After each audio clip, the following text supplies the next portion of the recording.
Welcome back to the Two Blues podcast and to Two Blues Tuesday, our weekly roundup. Myself and Mr. C Money Picks talking everything, not just Chelsea, but football in general. And of course, we are in international break. England back-to-back wins in the new Thomas Tuchel regime. So you know what? That's where we're going to start. TT in full effect. Back-to-back clean sheets. 2-0, 3-0. And last night, I'll tell you what, bro. This looks like an England team. People have already been calling me out for getting overgassed. World Cup contenders already. I could agree with you. You know what I mean? Like the TT's in cruise control. It's doing what we've known it to do. 5 goals scored, 0 goals conceded. Dominance in both of the games. You know, you look at a 67% possession yesterday.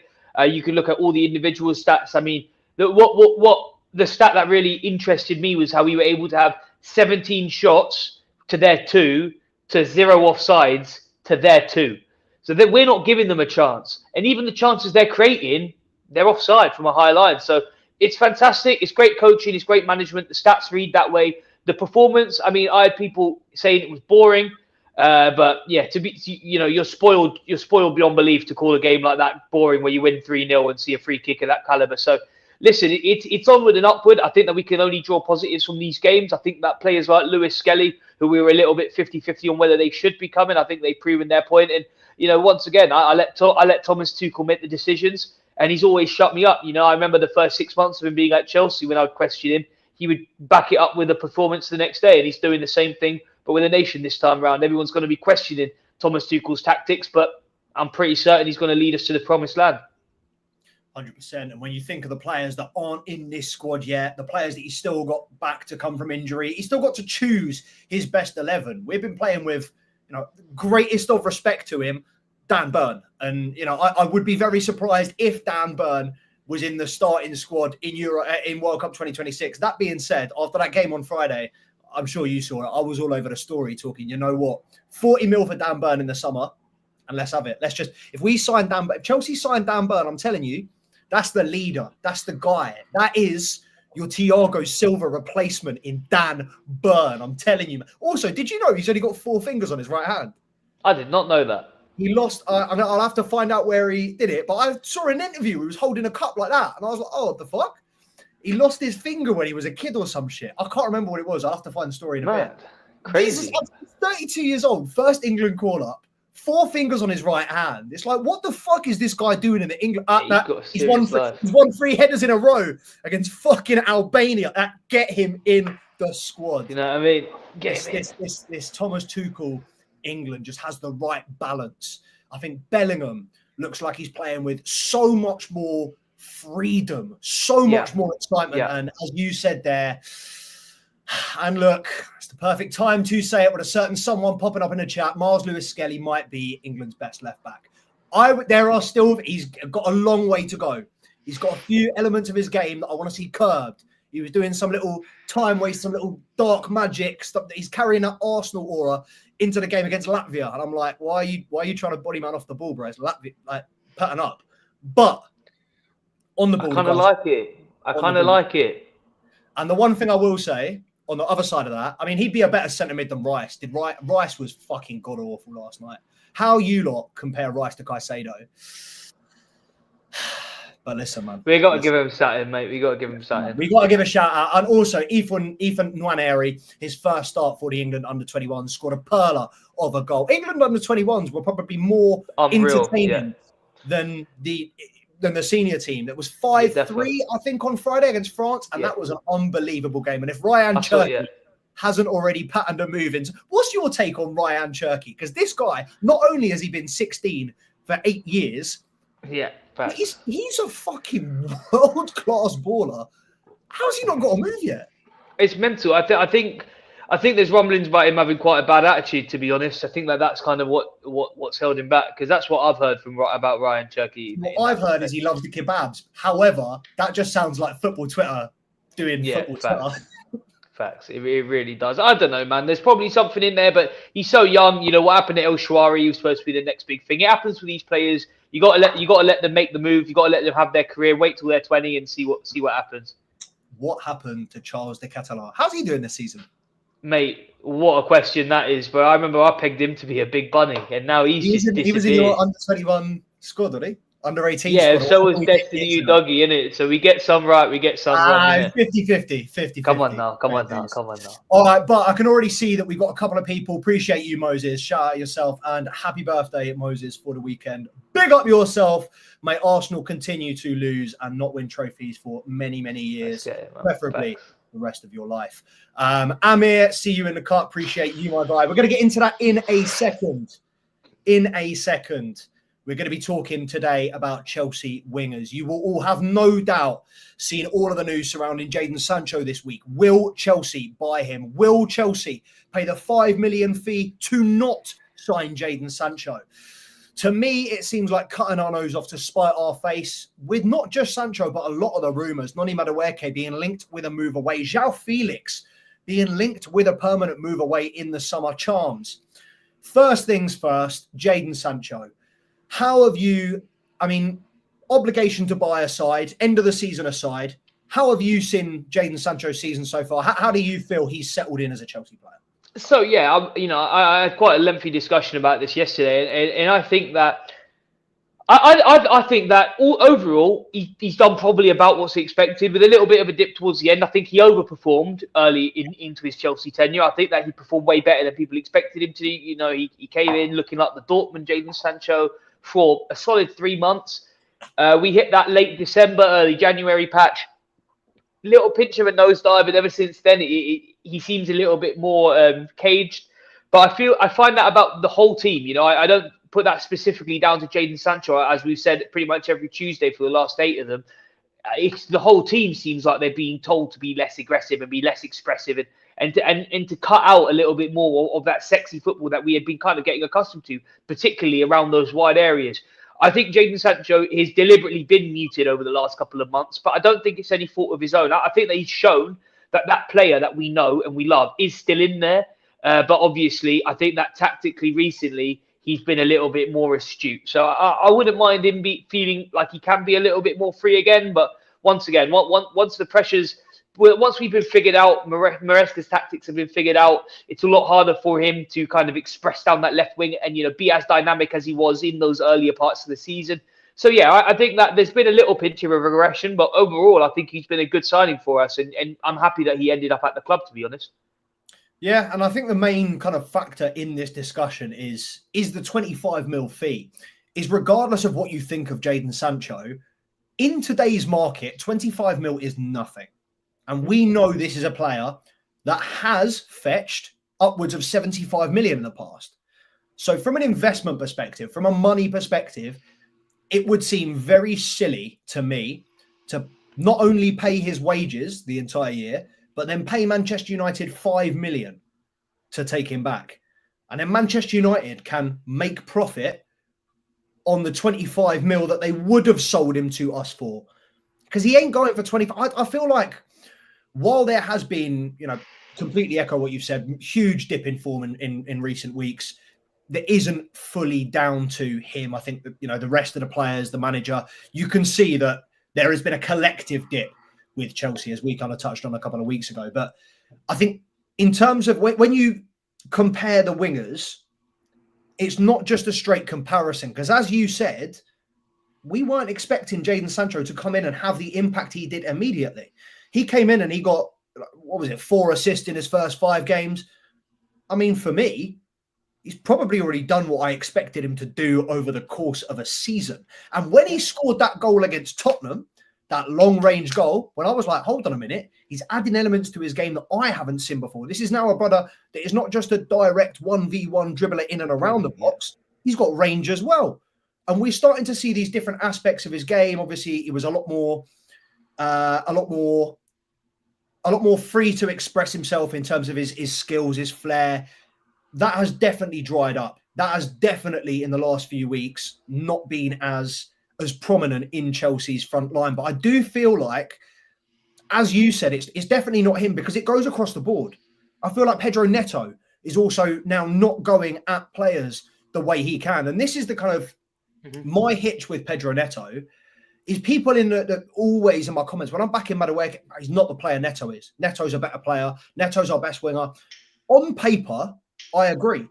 I think Pedro Neto, in terms of both where he is right now and his potential, arguably tops both tables. However, that means he's got higher expectations. He's also needs to be doing more. But even if you bring it back to the comparison, back to the standards that we're expecting from Sancho, Madueke, I mean, do you feel like Pedro Neto has outdone Sancho this year? No, and that's what I was going to say. It's interesting because I've heard a lot of very similar sentiment, and I feel like at points I've agreed. I think that Pedro Neto on paper he can offer more. He can do more. He plays off of both feet, and he's more of a well-rounded threat, if you will. But when you look at the performances that both of them have given up, I mean, I've seen a lot more performances of Pedro Neto going ghost than I have of Jadon Sancho doing the same thing. And at the same time, I've seen more performances of Jadon Sancho bagging or being directly involved in goals or build up, or if not, just having a good game, because he's had a few of those as well where the stats don't necessarily back him. But I've had more of those than I've seen the same from Pedro Neto. So overall, I would say this year, the performances between the two, Sancho's been the better for sure, especially off of that left-hand side, because as you said yourself, we think Pedro Neto plays better on a wing swap when he plays on that right wing, which isn't even really a position that he was playing in. He's always been on that left side. Unless he's had Jota there at Wolves, where he was flipped onto the right. But it seems to me that he's better on that side than the side he was initially meant for. So it's interesting, isn't it? Because although I'd like the idea of Pedro Neto more, as well as most Chelsea fans would, I think it's just hard to deny that the efforts that Sancho's put in for us has definitely trumped the efforts that Neto has. Yeah, and I feel like I already know your answer the way you've been speaking. 25 million for Sancho, for me, is a no-brainer at the end of the year. Okay, well, this is the meat and potatoes of the video, right? Because this year, tangent incoming. Come on. You just know it. Listen, I don't mind selling him for 5 mil back to United. I honestly don't mind. I think it's all right business. And my logic behind it is probably the same logic that they went into in the deal, which is we're building a team that's a future-proof team. And I understand Jadon Sancho's 25. He's still young. He's got plenty of his career left. But the deal that we've got for him, the 25 million, is a ridiculous deal. It's unbelievably undervalued, and you can appreciate that, I can appreciate that, and so can we all. So the 5 million, that if we don't want him, in the bigger picture, isn't that deep. Because say we do buy him for 50 million and he just stinks, and we're there paying him 200 grand a week for the next five seasons on our horrid wage structure that we got going on, and then we flip him off for 30M and take a 20 mil loss. You're going to make a way bigger loss with way less performances than if you just get rid of him now for 5 mil. United can go back to paying his wages, and we can look at actually bringing in a player that can replace him. Because I think that Jadon Sancho was brought in as a rotational left winger when we needed him. He was brought in on deadline day without any really guaranteed, you're going to get first team football. It wasn't like that. It was, you're going to come into the fold. We're going to try and get your career back on track. Eventually, let's get you started. Obviously, the performances were great, so he's probably played a few more games than expected. At the beginning of next season, when we get in a player like Esteban Willian, we've got a player who plays off that left wing that we can slowly rotate into the side. We've also got players like Noni Madueke, who, to be fair to him, at the time when Sancho was brought in, didn't have the suspension, right? Hopefully, by the time next season comes round, he won't have that suspension anymore, so he's back in the mix. So that probably helps out why Sancho's played more in this half of the season as well. But say Madueke comes back, he's good, he's fit, and he's able. Now we've got Willian coming into the mix on left wing. We've also got Pedro Neto, and obviously potentially Liebe. I was spun there for a second.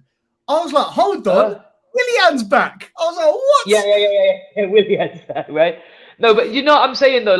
We've got a player that can come in and be that player from the left wing to be rotated in and out and eventually find his feet, so in the future he can be a first teamer.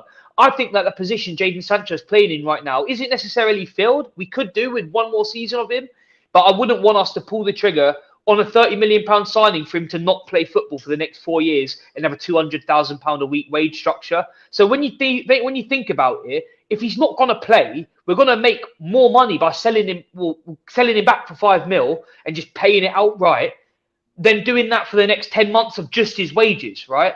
Because that's what it's going to cost, around that money. So yeah, I think it's definitely an interesting conversation to have. But yeah, I don't think it's as bad as people are saying. But yeah, it's stupid business for sure when it comes to the fact that we're just bleeding an extra 5 million. But if Sancho did light the world on fire, we got him for 25. So it's a bit of wishful thinking. Yeah, I think it's, if we just go back, so by the metric of, and kind of ignoring, which is going to be difficult after having a 10-minute conversation about it, ignoring everything that you've just said about Sancho, by the metric of this year was his chance to get his career back on track. Do you think he's there? Do you think he's done that? Yeah, I mean, yeah, I think he's definitely got his career back on track. I think that the conversation of Sancho as a footballer and with his ability, I think has definitely upped since being at United. You know, when he was at United, people talk about he's unfit, he don't have it anymore, he's past it, and now people are saying, you know, he can be that player again. And I think, you know, the goals that he had scored and the assists that he's had and the contributions and the highlights at Chelsea can trump his last 2 years at United. I think that he's had, you know, the recent part of his career, to him, he would be like, yeah, I was doing well at Dortmund and I was doing well at Chelsea. But I don't think he could say he was doing well at United. So he definitely improved in that respect. Well, I mean, is an England recall off the table with Marcus Rashford being the prime example? Is a recall on the table? Yeah, and that's what I was going to say. I think with the, you know, you look at how Thomas Tuchel's taken the emotion out of the game. You know, he hasn't exactly called up Mason Mount with him. He's taken a bit more of the emotion out of the squad selection. So yeah, I don't understand why not. Like, if he's gonna go up there and put in good performances and, you know, play in a way that can fit in that 3-5-2, then in 4-5-1, then yeah, I'm there for it, and I think that Sancho can be that guy. Fingers crossed. I feel like at this point I just don't really know. Looking at this Thomas Tuchel side, I don't really know if Jadon Sancho would be his sort of player. But it would be nice because at the end of the day, the kid's English. And when he went to Borussia Dortmund, what the fuck is going on with this goddamn fucking camera, bruv? I swear to God, I'm so close to losing my shit with this channel, with this. Mate, Elgato's getting you. Bruv, last night's live watch-along was, I had no internet in my house. Like, not no Wi-Fi, no internet. Brother. Technology is just constantly trying to fuck me up right now. Hating on your team. But yeah, I think in England, personally, I think an England recall might be a little bit far. But it is, you know, he was the next big thing. He was the Bellingham of 3-4 years ago. You know, that English player to go out and do it in another top league in Europe and to show us. It's very rare that you have English players playing or definitely before the last couple of years. Very rarely you have English players playing in the top leagues elsewhere. Majority of them stay in the Premier League. So it is good to see these players going out and unlocking their potential, and, you know, seeing that we do have unbelievable star talents. And, you know, it wasn't enjoyable for anybody to watch Jadon Sancho's descent at Manchester United. That was not fun. As an English person, as an England fan, you want a player of Jadon Sancho's quality to be playing at the best of his ability. Yeah. And I do think there is still a way to go for him to get that back. But I just kind of feel like there's not going to be a more conducive environment for him, you know, in England, young players, young group around him. And also with the whole, echoing what you said, he doesn't have the pressures of, you need to be a starter and get 20 goals. You need to go out there and make something happen. You need to be the one that we are relying on. He's very close to the bottom of the list. When you look at that front four, you're expecting Palmer to do something first, Jackson to do something first, Madueke, you know, or Neto, and then Sancho, you know, if he comes off the bench or whatever. But I would echo what you said. I think he definitely, in the first half of the season, overachieved. He definitely was far better, far more impactful than I thought he was. And it is than I thought he would be, sorry. And it is just kind of disappointing to have this drop off because, yeah, we know that this guy can go up and can continue. Yeah, exactly. Very, very, very high level football player. To hit the peak, and he started to, I don't want to say he's crashing, but he started to plateau off again, which, you know, we hold players to the highest of standards as a country and a club. So as we have to. It'd be nice for him to rediscover that early form. But I personally am leaning on the side of buy him. I feel like 25 mil, you've got the possibility of losing. I know we've got, you know, Paez, Quenda, the year after next, Esteban Willian. There's a possibility we might lose Nkunku, Felix, Madueke. And then we're back to and obviously the possibility of, I don't want to curse it. I'm a skeptical guy. The fact that we have not heard a single thing from Mykhailo Mudryk worries me. Not good yet. It can't be good news. I mean, people say no news is good news. In this case, I don't think it is. Don't know but about that. Yeah, I'm not gonna rumor monger, because at the end of the day, it came out last week that the quotes that he'd been putting out in the media were fake, and that he hasn't spoken to any media representatives. Nothing has been updated. So we know as much, I believe, as Enzo Maresca at this point. If anybody wants an update on Mudryk, unfortunately, you're not going to find it on this channel.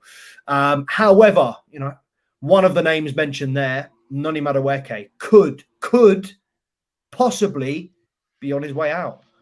£40 million the fee.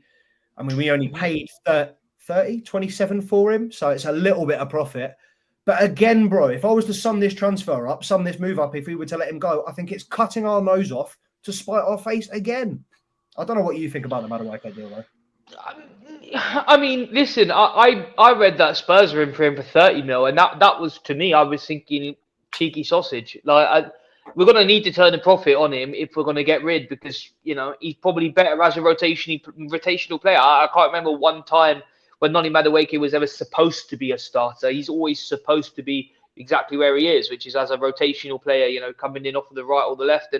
And yeah, I'm not mad if we get rid of him, but once again, there's plenty of other things that I'm confused about. Why have we signed in a Mugu? When we've got plenty of centre mids. Why are we looking in at buying wingers when we're just looking to sell wingers? And I don't know. There's clearly a plan in operation. I can't see Noni Madueke being a part of it. I think he will probably get sold, but I don't think it's the top of the priorities of people to get rid of. I think that players like Dewsbury Hall have got to. I want to see links to them before I see links for Madueke. Many players like that. I want to see Axel Disasi have Aston Villa coming in and trying to get him on a permanent before I see this about Madueke. It's just one of them ones. But yeah, listen, if the chat's being had, the chat's being had. It's not something I'm opposed to. It's just, as you said, it seems a little bit inconsequential, all things considered. Yeah. Let's get into a quick ranking, because I want to hear where you think, based on this season and this season alone, and feel free to include Mykhailo Mudryk if you want. I'll leave that up to you. But where are you ranking, or how are you ranking these Chelsea wingers in terms of importance to the squad right now? So we've obviously got Noni Madueke, Pedro Neto, Mykhailo Mudryk, Jadon Sancho, and let's throw Tyreek George in there. It's hard, isn't it? Because I just feel like the way that we've been playing, obviously, it's very strange, because out of all the players that you've listed, the player I would say has probably been the most important all season has probably been Jadon Sancho. I feel like we've been able to loop him into multiple different tournaments. I feel the performances have been good and not necessarily inconsistent. Where Neto has been quite inconsistent, Madueke has been relatively inconsistent. Shout out Seb. Madueke has had probably the highest highs of the lot, with the hat-trick against Wolves. But he's also had multiple disciplinary offences. He's not played a lot of the games as well, particularly starting. He hasn't started many of the games. So, yeah, I don't know. And the other one is Tyreek George. If we're talking about importance, I would argue that he could be number one. I mean, with him bursting essentially onto the scene and holding down his position, he looks fucking better and better week by week. So, I would personally want to put Tyreek George first, but it would be a bit insulting to the work that Sancho, Neto, and them man have put in. So realistically, it would probably be Sancho. It's probably Sancho, and I hate to say it, but it's probably Sancho, Madueke, and then Neto, realistically, and then George. That's probably the realistic sort of list of the importance of our wingers, just based on the fact that Madueke's been involved in big moments when Neto's kind of been not forgotten about, but Neto at times has disappeared when Sancho hasn't. Madueke at times hasn't even been played. We can't even talk about Mykhailo Mudryk because he's been pumping Compound V, and Tyreek George wasn't playing football in the beginning of the season. So, I mean, when you look at a position that we've said is Chelsea's most saturated, Chelsea's most quite weak. I mean, we haven't got starters. We haven't nailed down our two best wingers. I think that's our main issue on the wings. And conversely, I mean, I think Madueke has been the most impactful, the most dangerous. I think he's the most direct. I think he has maintained that kind of aggressive 1v1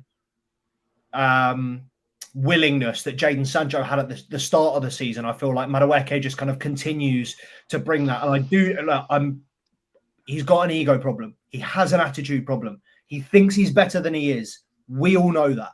However, with this young group, I do feel like that self-confidence is not necessary. It's crucial.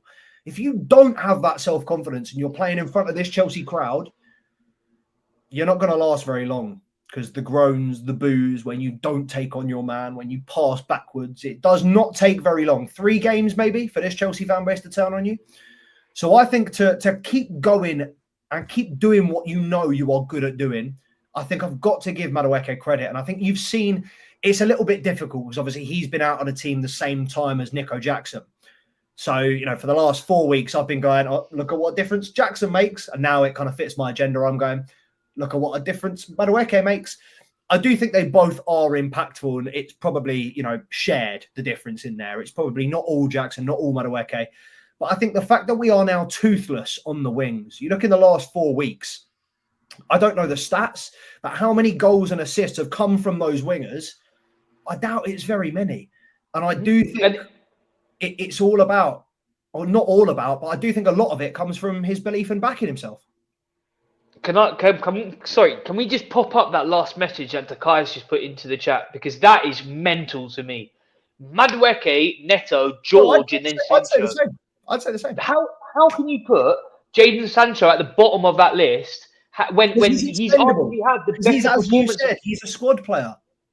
But at the same time, when you're talking about the importance to this season, you're going to argue he's done less to the side than Tyreek George. Yeah, fine. And that's what I was saying though, Takai. I actually don't mind it.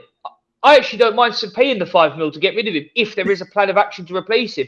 And obviously, Tyreek George was not expected to be as good as he is, even though that Dan's known about him for fucking 10 years, and he's known that this kid's got to break through into the squad. Come on, the performances that Blue Sacker's been putting up recently has been absolutely insane. Sancho's probably 5 shots on goal this whole season. He's probably bagged about 5 goals, geezer. So I don't know how that's the case. Plus, how many of them? I just read, and I might get this wrong. I think he's on 2 goals, 4 assists in 23 Prem games. That's in the Prem, though, right? Can you look up in all competitions this season? I did. Well, I just had a quick look because something popped up on my walk home from FOTMob saying, and obviously it's a clickbait title, but Jadon Sancho makes surprise decision on Manchester United and Chelsea future. FOTMob are reporting that regardless of whether Chelsea sign him or not, he doesn't want to be here. He wants to be in the Bundesliga at Borussia Dortmund or potentially Bayer Leverkusen. I don't know. Can we buy him to sell him? I don't understand how this works. This is the thing I'm now worried about. Do you remember all that talk around Jamie Bino Gittins? Yeah. I think we'll buy Sancho and then swap him for Bino Gittins and end up paying something ridiculous like 60 mil for Bino Gittins plus Jadon Sancho. Jadon Sancho will then come good and his price tag will go back up to about 60, 70 mil. And then we end up having spent the best part of 150 mil on a player who is the same, if not slightly worse than Sancho. I'm a little bit worried. I mean, Candyman's coming for me, bro. I'm telling you, that's Torboli outside coming to wrap my thing up. That's terrifying. But I've just got a bad feeling that Chelsea are going to. And look, I think it makes sense financially to buy him in the situation we are in. However, I do feel like we're going to end up losing out because we are going to use him as a make weight in a deal. But are we going to act like there's not a fantastic football player in there? This is what's confusing me, because what I started this whole argument by saying he's had a pretty solid season, probably overperformed, if anything, particularly in the beginning of this season. This whole thing, we're just treating him like a bargaining chip and a player who we're going to buy just to get rid of. I think there's a fantastic player in there. So I've just read the craziest thing. I hope he's smoking crack. I hope he is But currently in. put that up, actually. Put that up. Put that up, actually. I hope Bring you back are Mason mainlining that Mount. shit into your Put veins. Palmer on the wing and What? put Nkunku up top. David, you better not have even a FIFA career mode. Yeah, you better delete that ish if you do, bro. You can't be putting Mason Mount in a 10 after. Chill. What I'm trying to say is Jadon Sancho is getting hated on. Good, thank you. Jadon Sancho is getting hated on for performances he hasn't put up. He hasn't really had too many stinky performances. And if you're going to hate on him for the stinky performances he has, we should put Palmer on the transfer market by the same logic. And we're obviously not going to do that, are we? Oh, right. Fucking great little segue. So, I hope there's a few Chelsea fans in here so we can all debate this together. Charms, have you seen the team of 120? No. So Chelsea basically asked their fans to put together the best team over the last 120 years. And as I'm sure you can imagine, the vast majority of it is just the 04-05 team. But I'm curious to see, number one, if we would make any changes, and we'll get up to that. But before I go into this, I want to ask this question. Is Cole Palmer ever going to get into Chelsea's best ever team? My answer is no. Wow. Yeah. Wow. Well. If we end up in the Champions League by the end of the season, and next year we win the Champions League, and Palmer's played the whole way through, I think you're going to change your mind. Because I think that in the 10 right now, in an all-time, you're looking at what? Frank Lampard, unless you're playing him at right centre mid, then you're looking at what? So this is the thing. It's 3 midfielders, 3 attackers. And Cole Palmer in this formation has got to be an attacker because he ain't getting in over Lampard as a centre mid. Yeah, of course, right? But can you read the team to me? Can you or at the very top, just the top and the middle? So the front 3, I'll read you the front 3 first. Obviously, up top, Didier Drogba. Obviously, Aiden Hazard, who I don't think he ever eclipse.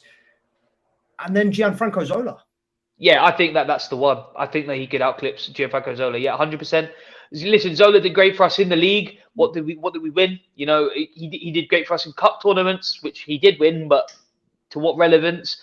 Cole Palmer's doing similar numbers. If we can win a Champions League with Cole Palmer figureheading in attack, there's no question that he gets into that side, particularly over Gianfranco Zola. Brother, do you see this Chelsea side winning a Champions League? Yeah, I do actually. In 3 or 4 seasons, I do. I don't know who's crazier, you or just David right now. You're out your mind. This is what I don't understand. Name me a 10-year period since you've been alive. Chelsea haven't won anything. It doesn't exist. Champions League final in 2008, which we narrowly lost to United. Yeah, should have won that game. It's a disgrace. Yeah. 2012, win the Champions League. 2020, win the Champions League. We will win the Champions League before 2030, and I've got no shadow of a doubt about it. I don't doubt that, but it won't be this team, bro.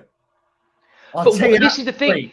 Cole Palmer's going to be in that side that wins the Champions League. He will be in that squad that wins the Champions League. He'll be unless he's gone to Real Madrid, where we've taken 150 million for him, and we've put that into other players. Yeah, there is no way that you're telling me Caicedo is 22, right? Cole Palmer's 21 or whatever he is, 21. Esteban Williams 17. Yeah, he's a world class. Kendra's 18 years old. Kendrick Pye is 19. When these players are 25, 26, 24, we're winning a Champions League, and that's in 5-6 seasons. And it's 2025, and I think we'll win one by 2030. I think that is optimistic. I would love to agree with you, Brian. I know I'm a skeptical bastard, but I think there's so far to go. And when we had, 2012, we had a team full of leaders. 2021, we had a manager who was a leader, leading and we had Thiago Silva. I just don't see anybody in that dressing room right now that would be able to, beat a Real Madrid, to be able to go and do it in the big. I don't see us beating this PSG side, bro. What about with Reece James at the back? And what about with a goalkeeper? What about with Petrovic back in form? And we got Santos there in the midfield as well. Is he Courtois or Donnarumma? No. Was Courtois before that tournament? I don't think he was. No, I think he was considered pretty average goalkeeper. He was considered world class when he was at Chelsea. Yeah, after we won the Champions League. I'm sorry, but I'm not having this retroactive thought process that everyone thought Courtois was sick until he had left Chelsea, because that's exactly what it was.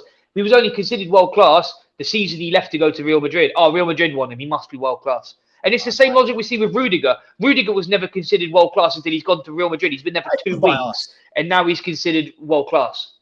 Yeah, he was by us, though. We considered Mason Mount world class, though. Rival fans refusing to admit how fucking good we were, though. What about when we considered Mason Mount world class? It's like, best goalkeeper in the world, best 2 centre-backs in the world, best right-back in the world, best left-back in the Premier League, because Ben Chilwell was never going to be the best left-back in the world.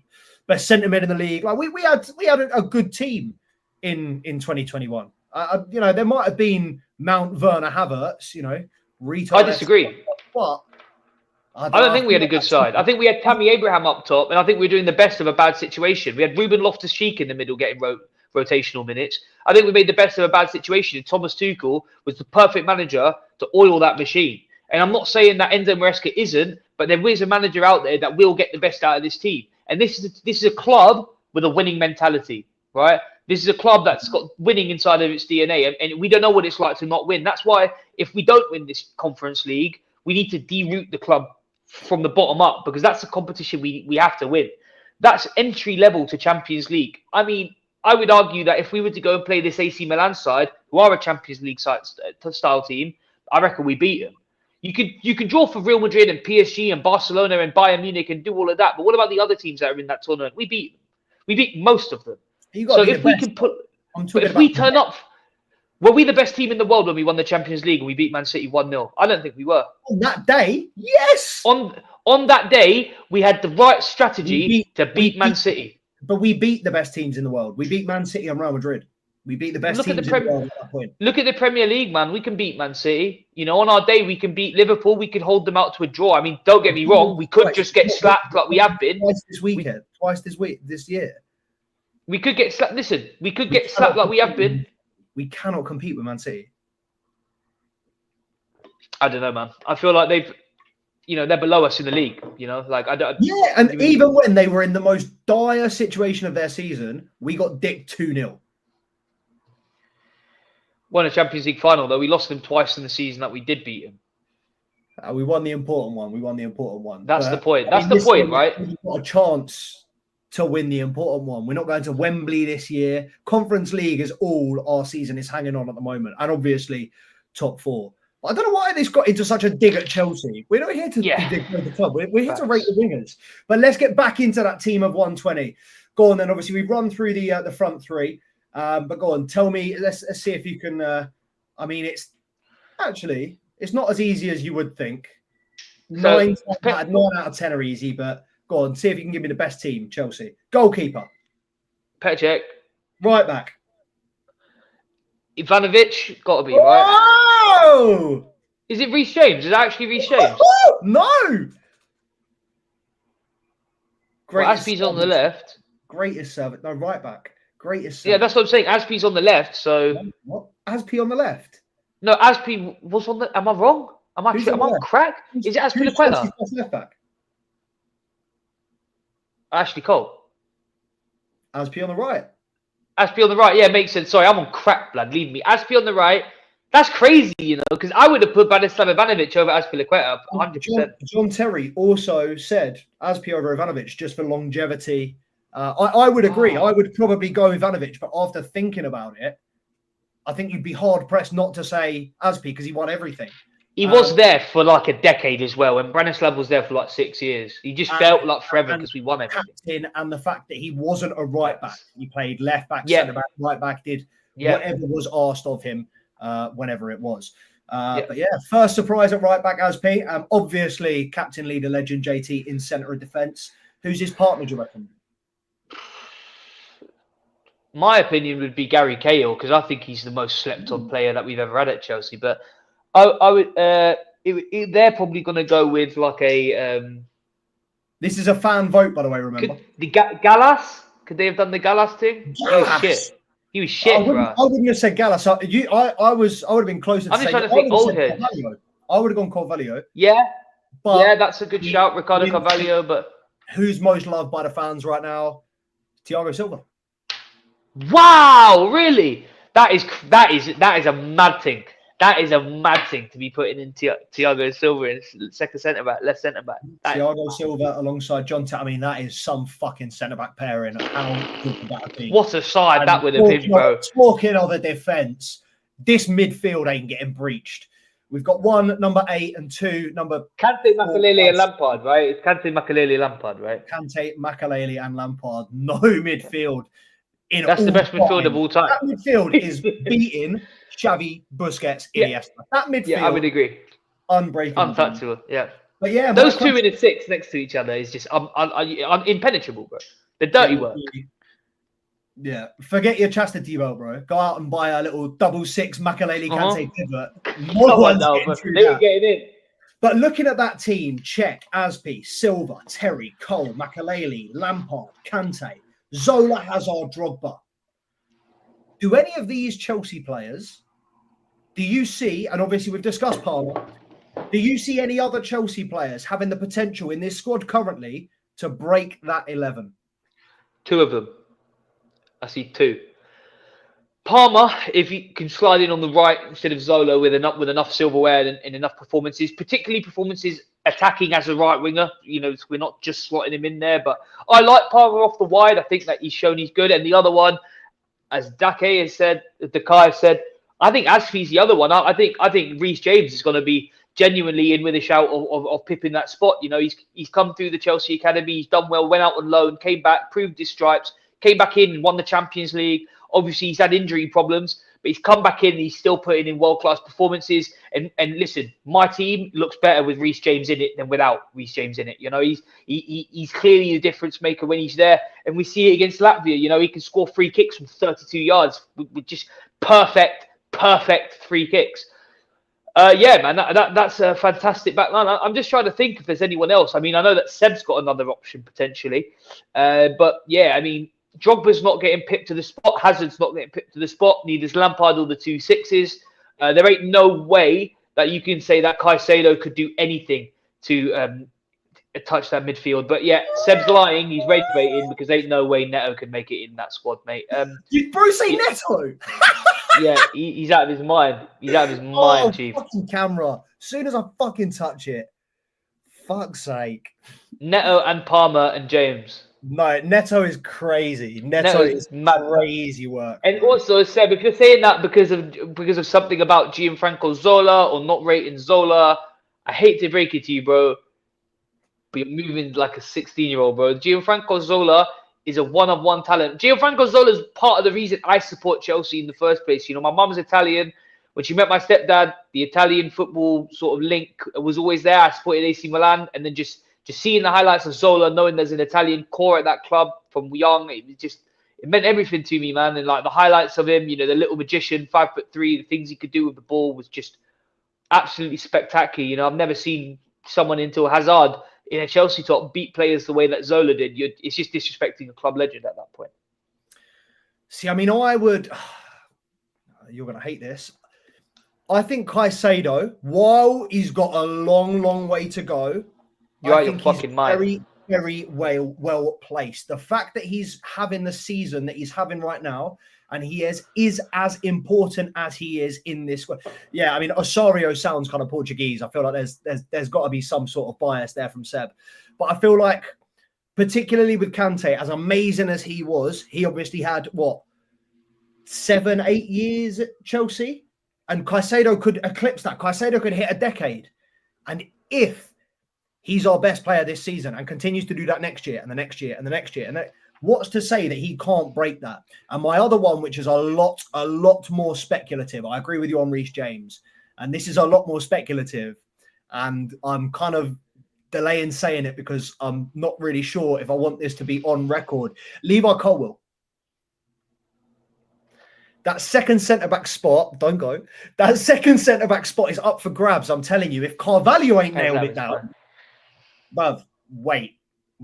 And this is, again, time. We've got to, not a conversation for right now, because he's nowhere near it, let's be honest. Nowhere near, he's not even hitting the levels to be a first-team starter right now. But if Levi Colwill patterns up and plays to the level that we know he can for, a decade, hits his Saliba era, finds his Saliba back. I don't know, man. I feel like he could go down as a club great. And obviously he's helped by the fact that he's an academy graduate. He's done it at the youth ranks. I don't know, man. I feel like there are 2 or 3 positions in there that aren't as concrete as we maybe think on first look. What does Gary Cahill have to do to be considered in that squad? What didn't he do?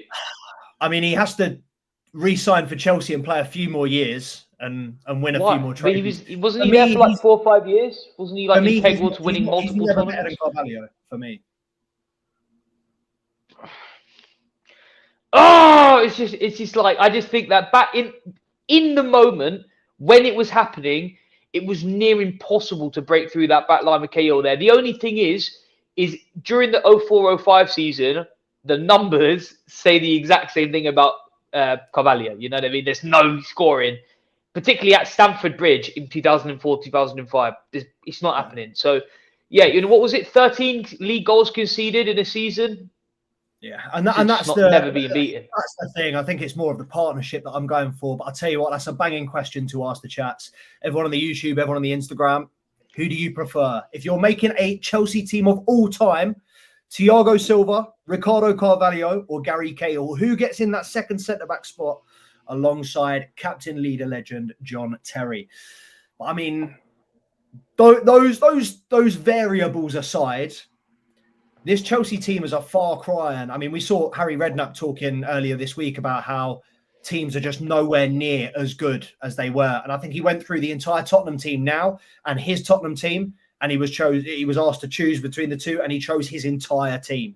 And he only chose Romero over Dawson out of respect. But when he chose 10 out of 10 players for him, he went, no, I'll have Michael in my team. I'll go back and, the team of 04, 05. I think when you look at club, international, every team, I think Arsenal would rather have their 04 team, Chelsea, United, everyone bar City, maybe Liverpool. Liverpool would rather have their 04 team. Let's not kid ourselves. I think maybe City would rather have their team now. But apart from that, I don't know, man. Would they? Would they rather have the 05 side? I mean, they actually won the Champions League same year, didn't they? So Stevie Gerrard, Xabi Alonso, But then again, John Ariza, pretty all right. Oh, come off it. John Ariza's a baller. Skirtle was all right. Dudek was shit. I'm not having it. Dudek shit. Dudek, man. Jersey Dudek. Dudek was a horror. Well, they had Joe Cole back then, blood. His first name, Jersey. Yeah, mad, isn't it? Jersey Dudek. Growing up is a crazy thing because you realise there was a brethren called Jersey who was like main goalkeeper at Liverpool 7 years. But yeah, man, I don't know, man. Like they would definitely take a Mo Salah, I'm sure of it. They would take a Virgil van Dijk. They'll take a Trent Alexander-Arnold. They'd take an Alisson. They would take 6-7 players from this squad now. With the Virgil van Dijk narrative, this guy is so mid. Don't do that. God. He's good. He's solid, bro. He's solid. You're just a centre back, innit? So you just see the holes. But listen, that's arguably the greatest of this generation. Nah, you know what I saw I saw a breakdown of the Bruno Fernandes ping from 50 yards. I saw a breakdown and it was as the ball went to Fernandes, Van Dijk stepped off him because Van Dijk was preparing for a 1v1 or a moment.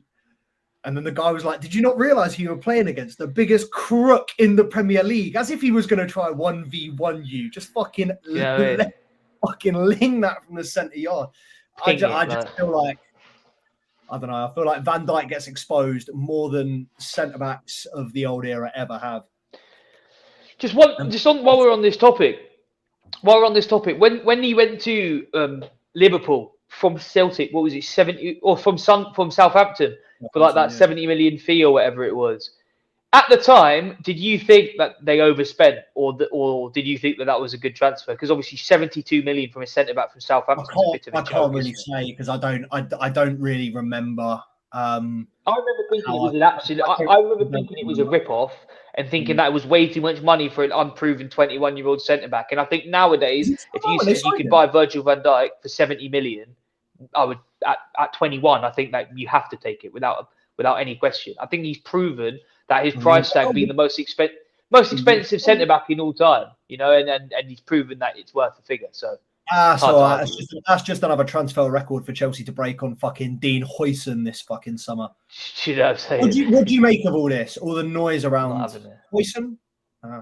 Yeah, that Dean Huijsen guy. I don't understand it, mate. The guy with the crispy duck pancakes. It makes everything crazy. It makes everything just more complicated. I think that every transfer that we add and get rumours of and speculation of, it just adds to the confusion. I don't want another summer of 15 departures and 12 signings. I don't want another one of those. I want 6 out, 3 in. I want to start trimming the fat now, but it's not going to happen, is it? So. I mean, you look at the players that have just been rumoured, and if we think about it logically, I'm fucking using my phone.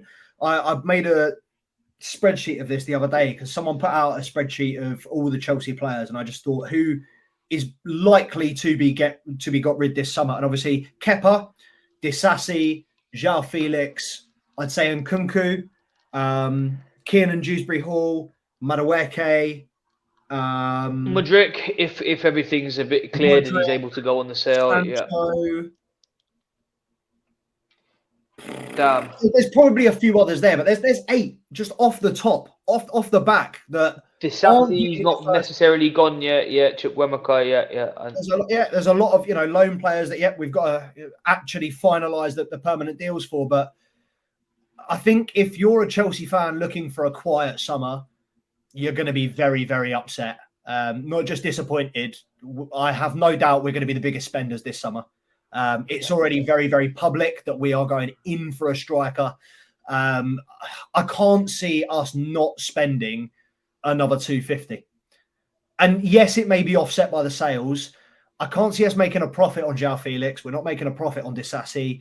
Minimal profit on Madueke. I feel like the profit we're making is minimal, and it is a lot of the decisions this summer are going to be financial based. But Kiernan Dewsbury Hall, that's a 30 mil loss. I just this feel kid's like out of his mind, by the way. Just so it's said, this guy's lost the plot a little bit. Who, that guy? Yeah, do not sell Mudryk. Kid's a demon just waiting to explode. No, kid's Why Homelander. Why Hidat? Chill. You see that popcorn video? Not popcorn. Vibes Cartel. Yeah. You said that like when Christ forward. Why? Why? Christ forward. Oh, crazy. Too funny, man. The wife for that.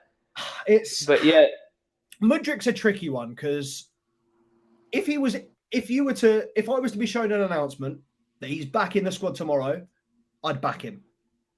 And I'd say he's still got time, he's still got talent, there's still a chance for him. But can I just say this, yeah? This was one of the first conversations we've ever had on a channel as the two of us.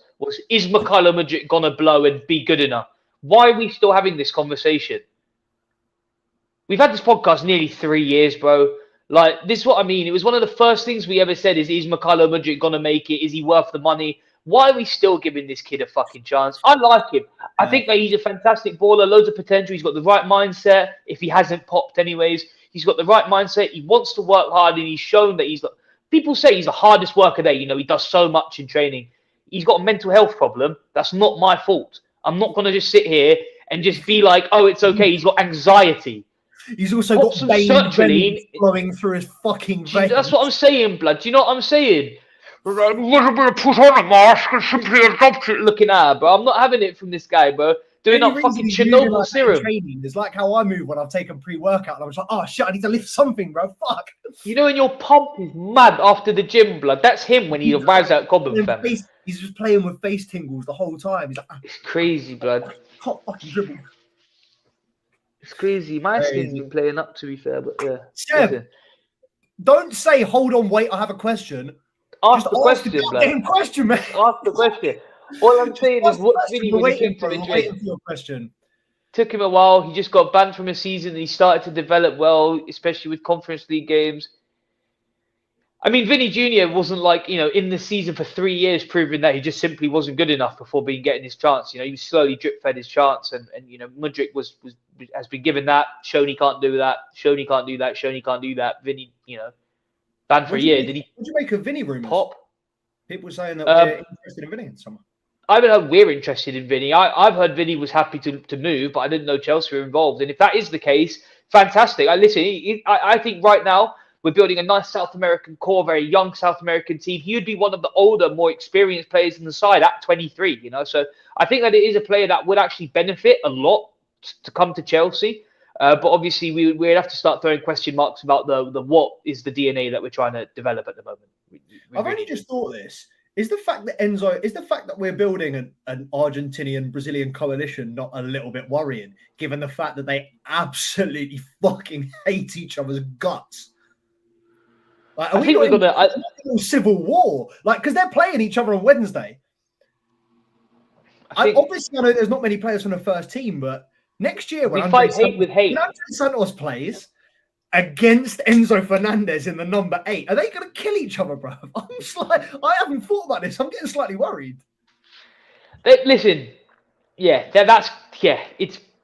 I hope Enzo Maresca don't say what I expect him to be saying, to be totally honest, because if he does, he's getting 2 foot and his legs snapped off. So better keep it hush hush. Don't move like he has done in the past, and we should be all fine. Caicedo's his best friend now, anyway. So. Well, yeah, I mean, maybe that's what that's why they brought in an Ecuadorian. Maybe they've got that's like the buffers. Maybe they're the Switzerland of South America. Anybody clued up on your South American politics? Let us know. Well, Paez is a bit of a Maricon from what I've heard. So. Or are they fire fuelers? Seb, it's been 4 minutes, and I still ain't said a question. Oh no, he has. Yeah, he said our goalkeeper is the real problem this season. That's a statement. It's a fact. It is a fact, though.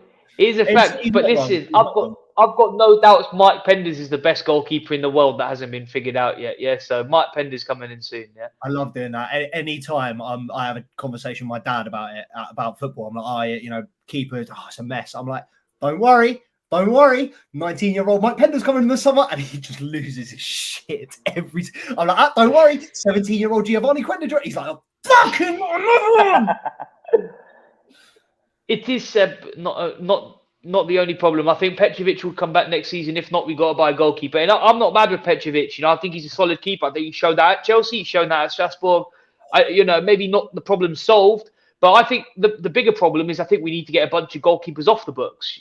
So I think we got to focus on doing that. Who's gonna buy Sanchez? Because he can't stay here another season.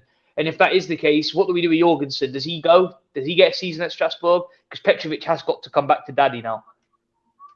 Will he stay or will he go? It is. You remember when Kepa told Willy Caballero to do one on that penalty? There's no problem when you're buying all these talents, but when you've got them all lined up next to each other, unable to fit in the fucking changing room, it becomes an issue. Just a little one. What do you do with Kepa? Fuck off, Dakai. What? No, that's got to be rage bait. Smoking packet, bro. What do you do with Kepa? One of the comments said, "Don't sell Sanchez." Out of his mind, bro. Out of his mind. He lost his mental health. Okay, fair enough. You got me. You got me. He said, "Rip his contract up instead." Yeah, bet. Damn, man. You had me scared, bro. I was like, these Chelsea fans are off the Wakiana, bro. What do you mean, don't sell Sanchez? I'm going to have to absolutely cook one of our subscribers right now. I was like, the Mason Mount almost got someone cooked earlier. Almost got someone turned into a motherfucking s'more. Yeah, facts. But don't sell Sanchez. I nearly threw my microphone, bro. I take to this bait too much, man. I can't. When we start getting like super chats and it's like, when they try to catch out, I'm fucked. Do you think I've got the eyesight? I'm gonna get caught every single time, man. I'm gonna get done like fucking Michael Bisping, bro. Anyway, no, I kept asking because like I am genuinely curious. Do you reckon we sell Kepa? Do you reckon to Bournemouth? Do you reckon we? Yeah. Because like there is a good goalkeeper in there. There is a great goalkeeper in there, and I think this season he's shown that he's a solid goalkeeper. And I think that not necessarily give him a second chance to start, but I wouldn't mind him being on the bench as a rotational option. I really wouldn't mind it. I think I'd rather shoot myself in the head than see Kepa in a Chelsea shirt ever again. But that's just me. But yeah, I think there's never going to be a way. I'm never going to say that he can pull out performances out of his arse that we've never seen before. He can't argue with Sarri in 2018 and unlose us that FA Cup. So fuck that guy. He can grow up 7 years later. I don't know. What man said he can grow up. He was 25. He was already grown up. But that shouldn't have been the issue. If you're getting subbed off for Willy Caballero, bro. If you get subbed off for William Caballero, bro, you would be equally as pissed, fam. You'd be equally as pissed. You can't comment on the manager's decision. You got to say it because it is disrespectful. But what the fuck are we doing there, blood? Let me do the penalties too. Crazy work. We'll finish off on a positive. Don't know how many of you watched the England game last night, but how good was it to see that fucking free kick go in? And I was doing a live match watch-along, so I was screaming like a bitch when that went in. I was sitting here like, if Reece James scores this, I'm going to... I was hyperventilating like a motherfucker. I had to delete the clip because it was a bit weird. But, yeah. How good is it? Also, how strange is it that was his first international goal? Well, shocked, because I'm pretty sure his first senior goal for Chelsea was a free kick as well. I mean, the guy's got a dead eye, bro. Yeah, he scored against Forest, didn't he, recently? Saved a point. He could be the dead ball specialist that we've all been waiting for. He's just... His delivery, though... So many times he put a ball in the box last night that Harry Kane turned around and went, yeah, fuck, I should have been there, my bad. His ball quality, and I just feel like, and I don't know if Zappy Fufu's watching, but he always comments on my shorts about how I'm happy with Reece James at centre mid. Look, end of the day, Reece James is a right back, has always been a right back, will always be a right back. Just because he can play at centre mid doesn't mean he should. He undoubtedly will, and he's very, very good in that role. But that doesn't mean I prefer him there. Obviously, I'd rather him at right back. And you get the most out of Reece James at right back. His deliveries last night, his physicality. I don't know if you saw the way he bodied one of the Latvian players after about 3 minutes. Thomas Tuchel was head in hands. He was like, oh, shit. Why did he do that? But he just went through him. And then he scored that goal, 35-yard free kick. Genuinely... I mean, on the same day that Trent Alexander-Arnold has virtually agreed to move to Real Madrid, I'm coming out and saying it again. He's back to being the best right back in the world already. 10 games in a Chelsea shirt. He is already the best right back in the world. No one's better. Can't convince me otherwise. What do you think of that? Last thing, not Chelsea related. Trent to Madrid. Always going to happen, wouldn't it? It was always going to happen. I mean, I always thought it was going to be him to Barca and then Reece James to Real Madrid. That it just seemed like that was the honest calling with the way that they both play football. But it makes sense, they can't even think about taking Reece James off of our books. So feel free and go and have that one. You know what I'm saying? So they went for the second best option, which was Trent Alexander-Arnold. They've got their man, and he's probably going to be promised some minutes in midfield as well. So yeah, good for him. I think that the Liverpool fans that are complaining about it or have any problem with it, I don't think it's fair. I don't think they really analysing the situation. Trent Alexander-Arnold has won everything he has as an individual at your club. He's won a Premier League. He's won a Champions League. He's won an FA Cup, 2 League Cups. He's won a Community Shield. He's won everything that there is to win. Now it's time for him to go to Real Madrid and see if he can do it for a bigger team. And at the same time, I think English players play better for England when they play in Spain, and particularly when they play at Real Madrid or Barcelona. So I think this will be a great thing to happen. For England again, though, bro. I mean, you never know. You don't know that, because if he gets put into a midfield role, he could easily come in as a 6 next to Adam Morton. Yeah. So next to Declan Rice if he's back to it. So there's plenty of options for him there. For sure. It's going to be interesting. Obviously, I know Premier League is a lot higher quality in general. It'll be interesting to see him in La Liga, man. I can see him struggling. I can see him. I mean, we all know that as a defender, his defending is not his best attribute. I can see him struggling with some of the tricky flair players. You tend to get some nobodies out in the Liga that tend to cook defenders quite hard. The little Nico Williams, those little Lucky Williams type nobodies. Anthony, doing a little cooking him a little bit. Yeah, I feel Alexander-Arnold when he's got that confidence up. But yeah, Liverpool fans, if there's anyone in here, let us know. Scott, if you Lamine want Yamal will run a ring around him, actually, thinking about it now in a derby. see, this is what I'm saying. Rafinha, Lamine Yamal on the wings against Mad. Trent. Imagine it. Fucked. But anyway, let us know what you think. Have Liverpool made a mistake? Should they have tied Trent down? And more importantly, talk to us about Chelsea. Talk to us about our team of 120 years. Would you make any changes? Anyone in there that you'd swap? Would anyone from the current Chelsea team get into our best ever team, or do they have the potential to? And obviously, as Amir said earlier, we weren't ignoring you, bro. We were just waiting for the right time. Tottenham this week. If I'm not mistaken, it's next Thursday.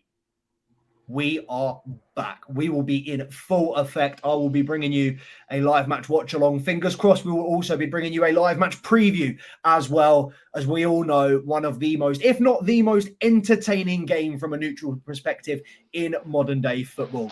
Get your score predictions up in early in the chat. And of course, we will be keeping you posted on Two Blues Instagram and TikTok. Make sure to like, comment, subscribe to the channel if you haven't already. And there will be more from Charms, chopping it up with Charms, and myself, Lone Watch. Lone Watch is back this week. I promise. I said it was back last week. I lied. I did the same thing. I'm sorry. I lied too. I'll do it again this week. You're getting one. We're both just fucking serial liars. Don't listen to us. Just tune in. If you see it, all right, that's the thing. You know what to do is turn your notifications on to the YouTube channel. If you see a stream set, the stream is being done. We're gonna be there. If you hear us say, "Oh, we'll do this, we'll do that," we probably ain't gonna do it. Let's be honest. But if you see a stream being set up, we're there. Make sure you keep your notifications on. Two Blues Podcast on the Instagram, on the TikTok. Charms. Anything you want to say? Just keep throwing that blue flag up in the air. You know what I mean? Just keep it moving, keep it steady. Chelsea 3, Spurs 0. Up the fucking Chills. Get him done. Big stacks, bosh. Come on, lads. Right. Big up yourselves. Appreciate everybody joining. Make sure to like, comment, subscribe each and every time. Up the Chelsea.